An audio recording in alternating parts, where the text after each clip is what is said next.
Frustration is your friend.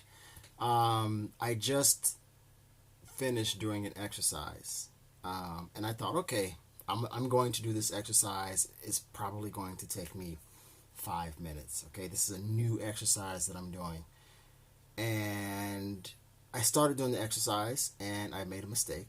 Okay, no problem. Made a mistake, and then I repeated the lesson, and I had to do the lesson again. And then as I do the lesson again, I make another mistake. And then I have to repeat the lesson all over again. And with Duolingo, if you make a mistake, you can only make 3 mistakes. So I made 3 mistakes, had to start over again and again and again and again. And normally, it would take me 5 minutes to do this lesson. But it ended up taking me an hour and a half. Okay, an hour and a half to do this lesson. So towards the end, I started writing down the mistakes. I started writing down the sentences in English and the other language, and I wrote all of my mistakes down.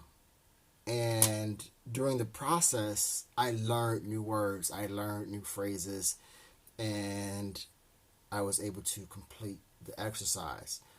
But it just reminded me, when you're learning a new language, the beginning is usually the hardest, and you don't understand everything. You want to understand everything. There are so many words and so many phrases and so many grammatical structures that you have to learn.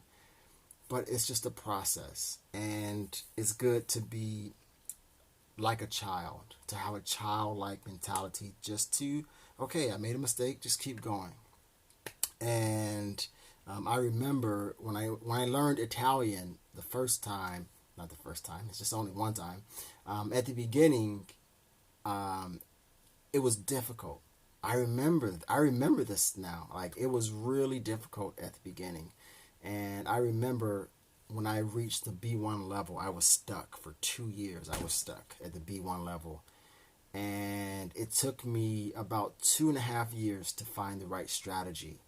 And I remember after 2.5 years, I took a test and I was stuck at the same level. And I remember I was super sad. And it took me another maybe 3 to 6 months to find the right strategy for me. And I just want to say, frustration is a part of this process. It just means you have to grow, you have to learn, and don't become discouraged, because it's just a part of the process, and it's normal. So I just want to encourage you to keep going. It still happens to me sometimes. I get frustrated sometimes. Still, I'm learning new phrases, new expressions, new slang. Like, it's just a part of it. Um, for me, I love, like, once you get to like a B2 level or a C1, it becomes a lot more fun. Okay, trust me, it becomes a lot more fun. If you reach the B2 or the C1 level, it becomes a lot more fun. So that would be my suggestion, is to get to at least B2 or C1, and then you start to have more fun. You can do things like native speakers, and it's more relaxed. But A0 to B2, you're building that foundation, and so it's a little bit more exercise that you have to do. So frustration is a part of the process. Just persevere. It just means you're stretching, you're growing, just like going to the gym or exercising. Okay, so that's my encouragement for today, and I will see you tomorrow.